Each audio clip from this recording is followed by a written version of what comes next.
Hi friends, welcome to my channel cooking response. అందరూ ఎలా ఉన్నారండి? బాగున్నారు కదా? నేను కూడా బాగున్నాను.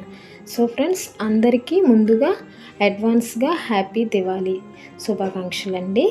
సో నేను ఈ దివాళీ పండగకి 2 రకాల పిండి వంటలు అయితే చేస్తున్నాను. ఇప్పుడు ప్రాసెస్ ఏంటో చూసేద్దాం. వీడియోలోకి వెళ్ళి ఒక మిక్సింగ్ బౌల్ తీసుకొని 1.5 కప్పు వరకు శనగపిండిని తీసుకున్నానండి. ఇప్పుడు 1/2 టేబుల్ స్పూన్ కారం, 1/2 టీ స్పూన్ సాల్ట్, చిటికెడు ఫుడ్ కలర్ యాడ్ చేశానండి. ఇప్పుడు కరకరలాడుతూ రావడానికి కారం పూస చేస్తున్నాను కదండి. 2 టేబుల్ స్పూన్స్ వరకు బియ్యపిండిని అయితే తీసుకున్నానండి. వీటి మొత్తాన్ని ఒకసారి ఇలా మిక్స్ చేసుకుందాం.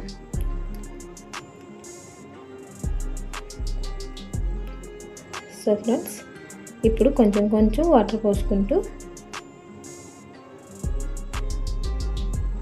ఇలా చపాతీ ముద్దలా మనం పిండిని అయితే కలిపేసుకుందాం. సో ఇలా కలిపేసుకున్నాం కదండి. పిండి కన్సిస్టెన్సీ ఇలా ఉండాలి. సో ఇప్పుడు మనం కారపూస చేయడానికి ఇలా కారపూస ప్లేట్ని అయితే తీసుకుందాం. మురుకులు గొట్టంలో ఈ కారపూస ప్లేట్ని సెట్ చేసి ఇలా ముందుగా స్టవ్ పై ఆయిల్ పట్టుకొని నేను వేడి చేసుకున్నాను. సో ఇప్పుడు ఇందులో ఇలా కారపూసని ఇలా వేసేయడమే. సో ఇప్పుడు రెండో వైపు టర్న్ చేసుకుందాం. చాలా ఈజీగా అయిపోతుందండి. కారం పూస చాలా టేస్టీగా కూడా ఉంటుంది. సో ఇప్పుడు ఇలా తీసేసుకున్నాం కదండి, వేగిపోయింది. ఇప్పుడు మరొకటి వేసుకుందాం.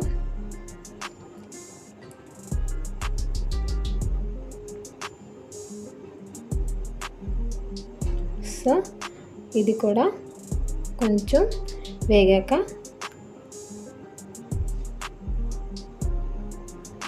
ఇప్పుడు ఇది కూడా రెండో వైపు టర్న్ చేసుకుందాం.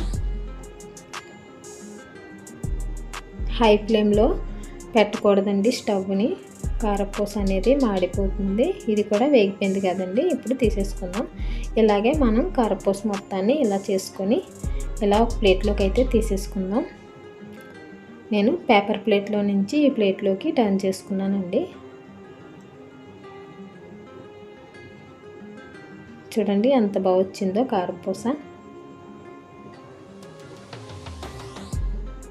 ఇప్పుడు కొంచెం కరివేపాకు వేద్దాం. సో ఫ్రెండ్స్, కారపూస అయితే రెడీ అయిపోయిందండి. ఇప్పుడు మనం రెండో పిండి వంట.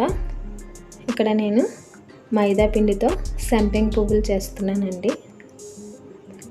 ఇవి చాలా టేస్టీగా ఉంటాయి. కరకరలాడుతూ క్రిస్పీగా జ్యూసీగా కూడా ఉంటాయండి. సో వీటి ప్రాసెస్ ఏంటో వీడియోలోకి వెళ్ళి చూసేద్దామండి. సో నేను ఇక్కడ ఒక ప్లేట్లో 1 కప్పుతో ఇక్కడ మైదా పిండిని తీసుకున్నానండి. ఇది 1/2 కిలో ఉంటుంది. సో మనకి సంపెంగ పువ్వులు అనేవి కరకరలాడుతూ రావడానికి 2 టేబుల్ స్పూన్స్ వరకు బొంబాయి రవ్వ తీసుకున్నాను. కొంచెం సాల్ట్ యాడ్ చేశానండి. వీటి మొత్తాన్ని ఒకసారి ఇలా మిక్స్ చేసుకుందాం. ఇలా మొత్తం కలిసేలా మిక్స్ చేసుకున్నాం కదండి. ఇప్పుడు కొంచెం కొంచెం వాటర్ పోసుకుంటూ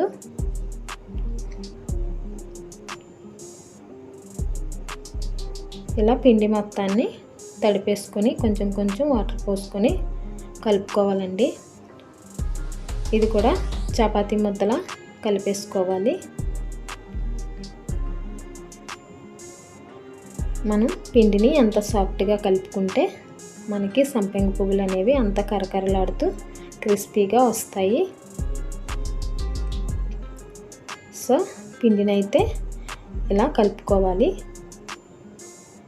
మనం ఇప్పుడు ఇందులో బొంబాయి రవ్వ వేసాం కదండి. బొంబాయి రవ్వ అనేది వాటర్ని అబ్జర్వ్ చేసుకుంటుంది. అందుకే దీనిపై కొంచెం వాటర్ని అప్లై చేయాలి. ఇలా వాటర్ని అప్లై చేశాక ఈ పిండిని ఒక 10 మినిట్స్ పాటు ఇలా కవర్ చేసి పెడదాం. సో ఇప్పుడు స్టవ్ పై ఒక గిన్నెని పెట్టుకొని పాకాన్ని ప్రిపేర్ చేద్దామండి. మనం ఏ కప్పుతో మైదా పిండిని తీసుకున్నామో అదే కప్పుతో షుగర్ని కూడా తీసుకోవాలి. ఇప్పుడు నేను 1 కప్పు వరకు షుగర్ని తీసుకొని 1/2 కప్పు వాటర్ యాడ్ చేశానండి. వాటర్ ఎక్కువగా వేసినట్లయితే పాకం అనేది త్వరగా రాదు.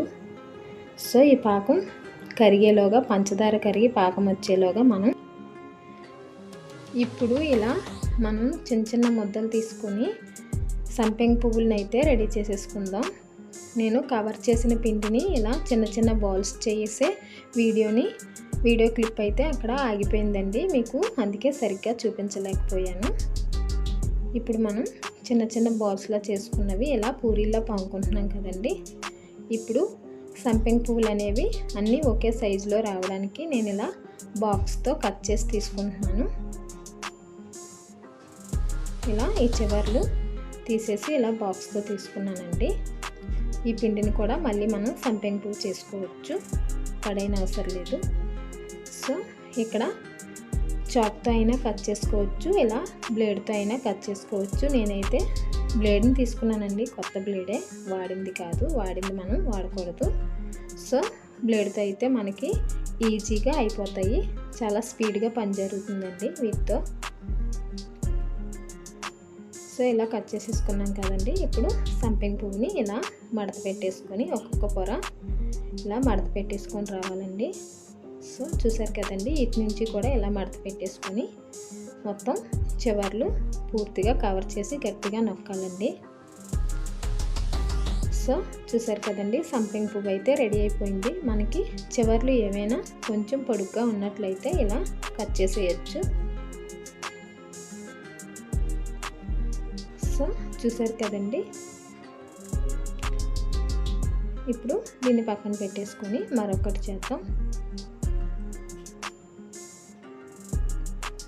ఇది కూడా ఇలాగే చపాతీలా ఇలా రోల్ చేసుకున్న తర్వాత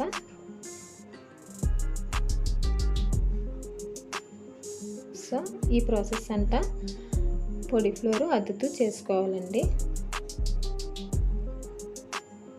సో ఇప్పుడు దీన్ని కూడా బాక్స్తో కట్ చేద్దాం. మనకి అన్నీ ఇలా కట్ చేయడం వల్ల ఈవెన్గా అన్నీ ఒకే సైజులో వస్తాయండి. సో దీన్ని కూడా ఇలా కట్ చేసేసుకుందాం. ఇప్పుడు మనం ఇది కూడా ఇలా సంపెంగి పువ్వు ఇలా మడత పెట్టేద్దాం. సంపెంగి పువ్వు. సో చూసారు కదండి, చాలా ఈజీగా చేసేసుకోవచ్చు, రాని వాళ్ళు కూడా చాలా ఈజీగా చేసేసుకోవచ్చు అండి. సో ఇలాగే మనం మొత్తం సంపెంగ పువ్వులన్నీ చేసేసుకుని పక్కన పెట్టుకుందాం. ఇప్పుడు మనం స్టవ్ పై పెట్టిన పాకాన్ని ఒకసారి చూద్దాం. ఇప్పుడు పంచదార అంతా వాటర్లో మెల్ట్ అయిపోయి మనకి పాకం వచ్చింది కదండి. కొంచెం చేతికి అంటుకున్నట్లు ఉండాలి. సో చూడండి, చేతికి అంటుకున్నట్లు ఉంది కదండి. సో ఇప్పుడు మనం పాకం అదే కన్సిస్టెన్సీలో ఉండడానికి కొంచెం లెమన్ జ్యూస్ని వేస్తున్నానండి, కొంచెం నిమ్మరసం. ఇప్పుడు ఒకసారి ఈవెన్గా కలుపుకొని పాకం అనేది చల్లారకుండా మూత పెట్టేసి కవర్ చేద్దాం. సో ఇది పక్కన పెట్టేసుకొని స్టవ్ పై నేను ఆల్రెడీ ఆయిల్ పెట్టుకొని వేడి చేసుకున్నానండి. ఇప్పుడు ఇలా వేడి చేసుకున్న ఆయిల్లో మనం చేసుకున్న సంపెంగ పువ్వుల్ని ఒక్కొక్కటిగా 1 by 1 ఇలా వేసేసుకోవాలి.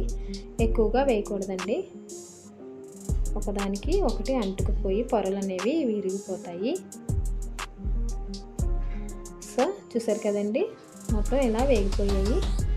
ఇప్పుడు వీటిని తీసుకొని డైరెక్ట్గా ఇలా మొత్తం తీసేసుకొని డైరెక్ట్గా మనం వేడిగా ఉన్న పాకంలో వేసేసుకోవాలి.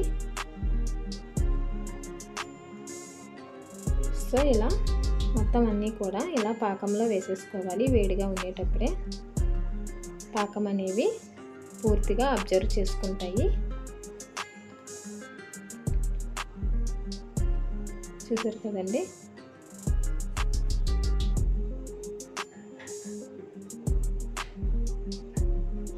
సో ఇలాగా మనం పాకం నుంచి బయటకు తీసేసుకోవాలి. సో ఇప్పుడు ఒక ప్లేట్లో పెట్టేసుకుందాం. చూసారు కదండి, సంపెంగ పువ్వులు, కారపూస, 2 రకాల పిండి వంటలు నేను ఈ దీపావళి పండగకి అయితే ఇలా రెడీ చేస్తున్నాను.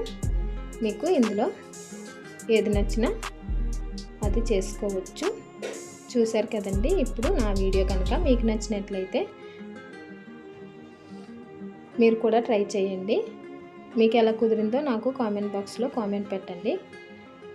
అలాగే నా ఛానల్ని సబ్స్క్రైబ్ చేసుకోకపోతే సబ్స్క్రైబ్ చేసుకోండి. పక్కనే ఉన్న బెల్ బటన్ని కూడా క్లిక్ చేయండి.